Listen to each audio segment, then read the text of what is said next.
সাধারণ ছেলে মেয়ে যারা জাস্ট পাস করে বেরোচ্ছে, তাদের মধ্যে এটা ঢুকিয়ে দেওয়া হয়েছিল যে তুমি যদি টাকা না দাও চাকরি পাবে না, সরকারি চাকরি পাবে না। টেট 2014 থেকে হয়েছিল। টেট 2014 অরিজিনাল ওয়েমার তো নেই, উল্টে যে স্ক্যান কপি সেটা নেই, একেবারে এডিটেবল কপি আছে। থার্ড সাপ্লিমেন্টারি চার্জশিটে অভিষেক বন্দ্যোপাধ্যায়ের নাম আছে, 15 কোটি টাকা চেয়েছেন, অ্যাকিউজ স্টেটমেন্টে আছে। ফলে আমি জানি না ফোর্থ সাপ্লিমেন্টারি চার্জশিট আসবে কি আসবে না। এটা থার্ড সাপ্লিমেন্টারি এভিডেন্সে অভিষেক ব্যানার্জির নাম আছে। একদম সেই মেশিন, সেই সফটওয়্যার আনিয়ে এডিএফ কপি তৈরি করে অরিজিনাল ওএমআর শিট ধ্বংস করা হয়েছে, যাতে দুর্নীতির পথ প্রশস্ত হয়, দুর্নীতি করা যায়। গান্ধীজি আদালতে দাঁড়িয়ে একটা অদ্ভুত কথা বলেছিলেন, আইন দ্বারা আস্থা অর্জন করা কঠিন। অর্থাৎ জোরপূর্বক শাসক যদি আইন প্রয়োগ করার চেষ্টা করে তাহলে আস্থা অর্জন করতে পারে না সে শাসক। কিন্তু আইনের প্রতি আস্থা সাধারণ মানুষের বর্তমান সময়ে যারা ফিরিয়ে এনেছেন সেই ব্যক্তিদের মধ্যে একজন আমার সঙ্গে এই মুহূর্তে আছেন, আইনজীবী ফিরদৌস শামীম। নিঃসন্দেহে বলা বাহুল্য, এই মুহূর্তে যারা আইনকে ফের একবার শ্রদ্ধা করতে শুরু করেছেন, এই শ্রদ্ধা করার কারিগরটা কিন্তু আমার পাশে বসা সেই ব্যক্তিটি।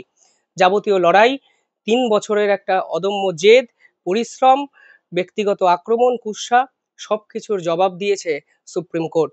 সুপ্রিম কোর্টের একটা রায় যা ঐতিহাসিক, নজিরবিহীন এবং গেম চেঞ্জিং অবশ্যই। ফিরদৌস দা, প্রথমেই দ্য ইন্ডিপেন্ডেন্ট বাংলা স্বাগত।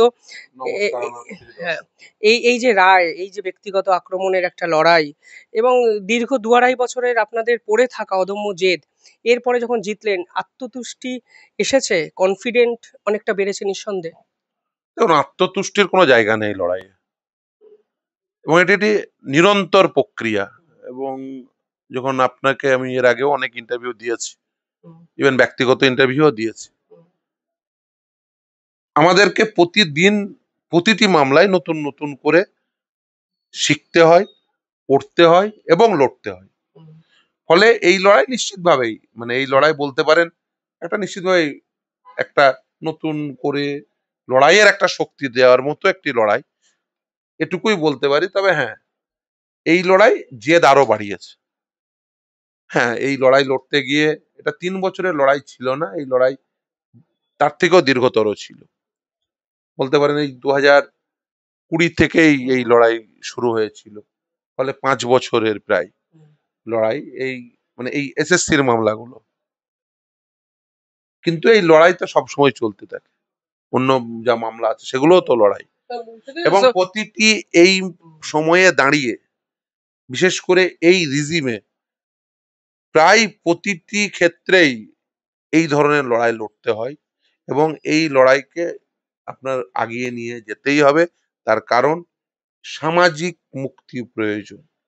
সমাজে যেভাবে দুর্নীতিকে চাপিয়ে দেওয়া হয়েছে, তার কারণ একেবারে প্রশাসনের সর্বোচ্চ স্তর থেকে এটা চাপিয়ে দেওয়া একটি দুর্নীতি, এবং সমাজের প্রতিটি স্তরে দুর্নীতিকে প্রবেশ করিয়ে দেওয়া হয়েছে। নাহলে ভাবতে পারেন, আজকে ধরুন আমি তর্কের খাতিরে ধরে নিলাম যে সুপ্রিম কোর্টে অ্যাকনলেজ এসএসসির সংখ্যাটাই সঠিক, 6276 জন, 24,640টি পদে একেবারে তারা অ্যাডমিট করা অবৈধ। তার মানে শিক্ষক শিক্ষাকর্মী পদে লোকজন টাকা দিয়ে শিক্ষক হচ্ছে, মানে এইটা বাঙালি সমাজে, এটা ভাবতে পারেন। মানে প্রায় 25% অ্যাকর্ডিং টু ওই এসএসসির অ্যাকনলেজমেন্ট। এটাই যে ফাইনাল সংখ্যা তা তো নয়, এটা যদি ফাইনাল সংখ্যা হয়ে যেত তাহলে সুপ্রিম কোর্ট এই প্রভেদটা করে দিতে পারতো, সেটা নয়। তাহলে মানে বুঝতেই পারছেন যে বাঙালি সমাজ, সেখানে দুর্নীতি এই প্রশাসন কোথায় ঢুকিয়েছে। সাধারণ ছেলে মেয়ে যারা জাস্ট পাস করে বেরোচ্ছে, তাদের মধ্যে এটা ঢুকিয়ে দেওয়া হয়েছিল যে তুমি যদি টাকা না দাও চাকরি পাবে না, সরকারি চাকরি পাবে না। তারা ভাবতে শুরু করে দিয়েছিল এই বাঙালি সমাজের মধ্যে, পশ্চিমবঙ্গে এই ভাবনা ছড়িয়ে দেওয়া হয়েছিল। প্রতি বছর পরীক্ষা হবে না, চাকরির বাজারে ক্রাইসিস তৈরি করো, বাধ্য হবে ছেলেমেয়েরা টাকা দিতে, সেখান থেকে আয় করো, দুর্নীতির পথ প্রশস্ত করো। এই ফান্ডা নিয়ে বর্তমান সরকার চলেছে, বর্তমানে শাসক দল চলেছে, এবং সেটা সমাজের প্রতিটি স্তরে সেই ফান্ডাটাকে ছড়িয়ে দেওয়া হয়েছে। তার ফলে আজকে এই সামাজিক চিত্র। আর আমি একটা কথা নিশ্চিতভাবেই বলবো, দেখুন নিজস্ব কিছু স্বার্থ থাকে, সেলফ ইন্টারেস্ট, কিন্তু একটা কমন ইন্টারেস্ট বলে একটা বস্তু থাকে। শিক্ষার কি অবস্থা করেছে পশ্চিমবঙ্গে, এই এই আমলে শিক্ষার কি অবস্থা হয়েছে? স্কুলগুলোর, তার যে ইনফ্রাস্ট্রাকচার, স্কুলের শিক্ষকের সংখ্যা, এই স্কুলে আজকে বলছেন যে এত শূন্য পদ রয়েছে, রয়েছে কেন? আপনি 2011 সালে ক্ষমতায় এসেছেন, আজকে 2025 সাল। প্রতি বছর যদি যেভাবে 1997 সালে এসএসসি অ্যাক্ট আসার পরে 1998 সাল থেকে প্রতি বছর পরীক্ষা হয়েছে, প্রতি বছর যদি পরীক্ষা নিতেন এই পরিমাণ শূন্য পদ থাকতো না। যদি দুর্নীতি না করতেন 26,000 লোকের চাকরি যেত না। এটা করে আপনারা যেটা করেছেন, এই শুধুমাত্র 26,000 লোকের ক্ষতি করেছেন তা নয়, গোটা সমাজের ক্ষতি করেছেন। বিশেষ করে প্রান্ত সীমার মানুষদের ক্ষতি পরিমাণ আরো বেশি। ভাবুন তো, যাদের কাছে এই এতদিন ধরে পাঠ নিয়ে নিল যে সমস্ত ছাত্রছাত্রীরা, বাধ্য করলো সরকার তাদের কাছে থেকে পাঠ নিতে, এই সরকারের কি হবে? সুপ্রিম কোর্টে যদি রিভিউ পিটিশন হয়, আপনারা কতটা কনফিডেন্ট এই রায় পরিবর্তনের জায়গা নেই? বিকজ আপনারা তো হিয়ারিংও করার একটা জায়গা পাবে না, কি পরবর্তীকালে কি হবে, এটা তো একটা বড় প্রশ্ন চিহ্ন। দেখুন, যে অ্যাপ্লিকেশনই আসুক না কেন, যে ফর্মেই, এই যে রায় প্রদান হয়েছে তারপরে সুযোগ অত্যন্ত স্বল্প, অপরচুনিটি পেয়েছেন। রিভিউ এর যে গ্রাউন্ড, সেই গ্রাউন্ড অ্যাটাক করবে বলে আমার মনে হয়নি, এটা আমার ওপিনিয়ন। দ্বিতীয় হচ্ছে যে রিভিউ এর যে স্কোপ, সেটা অত্যন্ত লিমিটেড। আমার মনে হয় না যে খুব বেশি কিছু জায়গা আছে। দেখা যাক, নিশ্চিতভাবে সুপ্রিম কোর্ট যা রায় যদি কেউ করে, এখনো পর্যন্ত তো আমি পাইনি কপি, যদি কেউ করে নিশ্চিতভাবে তখন ব্যবস্থা হবে। এসএসসির পক্ষ থেকে একটা আবেদন করা হয়েছে পর্ষদের পক্ষ থেকে সুপ্রিম কোর্টে, যে তারা এক্সটেনশন চাইছে এই ধরনের কিছু একটা, এটা আপনারা দেখেছেন? হ্যাঁ, হ্যাঁ, যে সেটা দেখেছি এবং সেটা সার্ভও করেছে, কিন্তু সেই মামলা শুনানি হয়নি। দেখা যাক, সুপ্রিম কোর্ট ম্যাটার নিক। কিন্তু একটা কথাই বলবো, যে সুপ্রিম কোর্টের যে রায়, সেই রায় প্রদান হয়ে গেছে। যতক্ষণ পর্যন্ত না সুপ্রিম কোর্ট অন্য কিছু বলছে, ততক্ষণ পর্যন্ত সেই রায় হচ্ছে শিরোধার্য। সেই রায় ভঙ্গকারী কোনো পদক্ষেপ, সেটা আদালত অবমাননার শামিল, সেটা যে কোনো পক্ষ থেকেই হোক না কেন।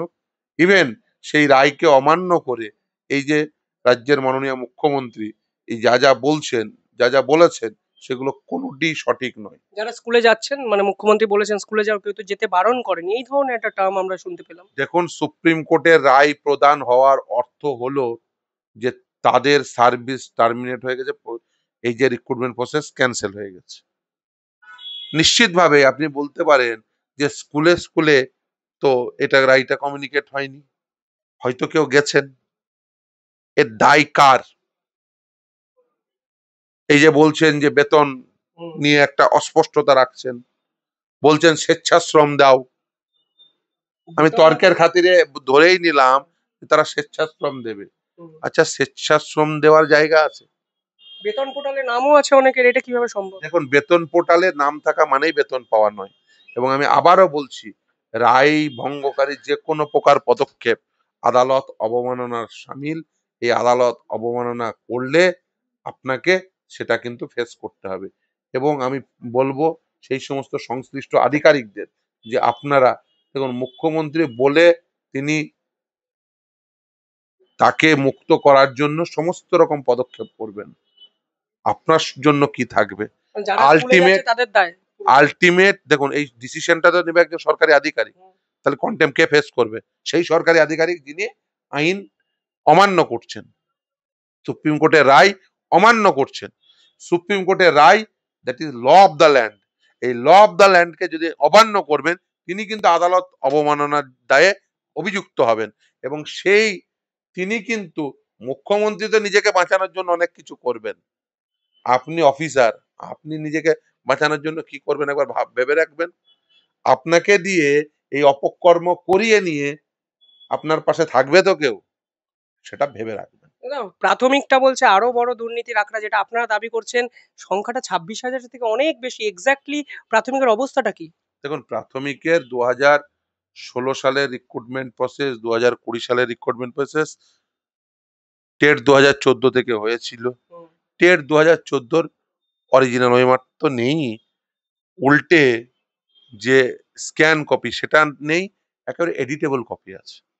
এডিট করে দেওয়া যায়, যে কোনো যে পয়সা দেবে তাকে এডিট করে ADF copy, ADF copy, PDF copy নেই, এডিএফ কপি। আমি অনেক জায়গায় বলেছি, সে একটা মেশিন যেখানে স্ক্যান করা হয়, ধরেন এই পেজটা স্ক্যান করতে হবে, আপনি কি করবেন? পিডিএফ কপি মোবাইল দিয়েও আপনি পিডিএফ কপি তৈরি করতে পারবেন, স্ক্যান করে একদম অ্যাজ ইট ইজ কপি আসবে। স্পেশাল সিকোনিক মেশিন আনা হয়েছে, যেখানে ঢুকিয়ে শুধুমাত্র পিডিএফ কপি হবে না, স্ক্যান কপি হবে না, এটা এডিটেবল কপি হবে। সেই মেশিন, সেই সফটওয়্যার আনিয়ে এডিএফ কপি তৈরি করে অরিজিনাল ওএমআর শিট ধ্বংস করা হয়েছে, যাতে দুর্নীতির পথ প্রশস্ত হয়, দুর্নীতি করা যায়। আর এই আইনটাকে তৈরি করেছিল রাজ্য সরকার। এই যে 1 বছরের মধ্যে ডকুমেন্ট ডিস্ট্রয় করে দেবে, এই আইন তৈরি আছে রাজ্য সরকারের দ্বারা।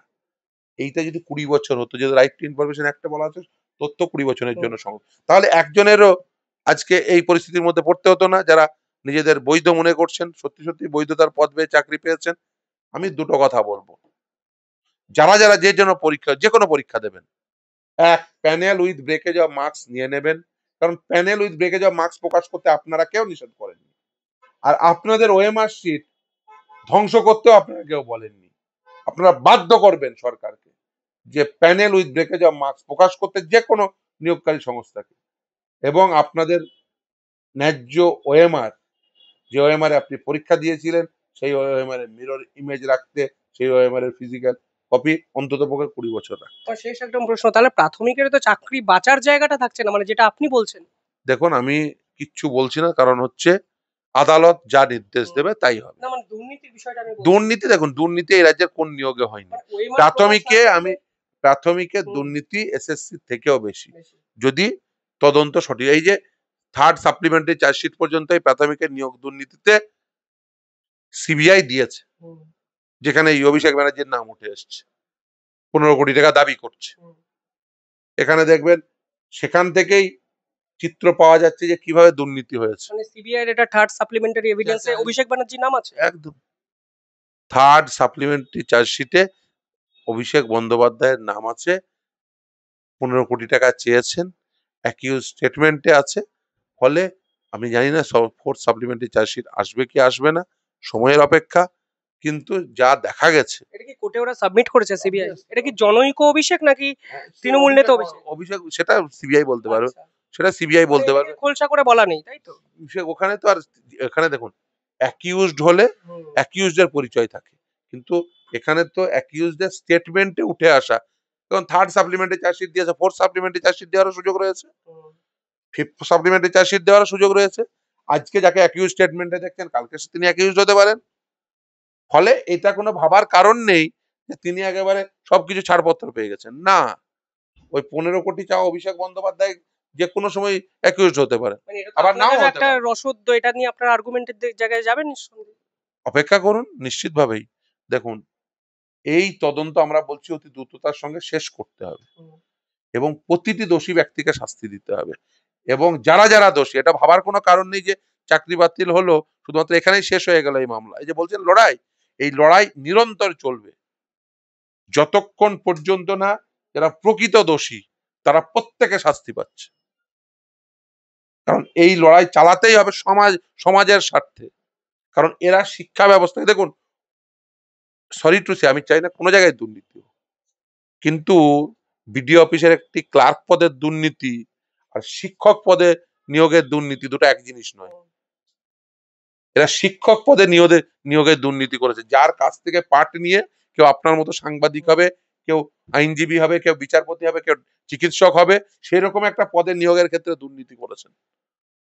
ফলে এইরকম একটা অত্যন্ত গুরুত্বপূর্ণ একটি পদে এইভাবে নিয়োগের ক্ষেত্রে এইভাবে দুর্নীতি হবে, সমাজ সেটা মেনে নেবে, প্রশাসন সেটা মেনে নেবে, এটা কখনো হতে পারে না। সত্যি এটা হতে পারে না। শিক্ষক তো মানুষ গড়ার কারিগর, সমাজে মেরুদণ্ড। সেই মেরুদণ্ডটাকে যারা ভাঙলো, তাদের ভাগ্যে কি আছে আমার জানা নেই। আপাতত শিক্ষক সমাজকে বাঁচানোর দায় আমাদের। সমাজের সময়ের পরিত্রাণের উপায় সত্যি আমাদের কাছে হয়তো জানা নেই।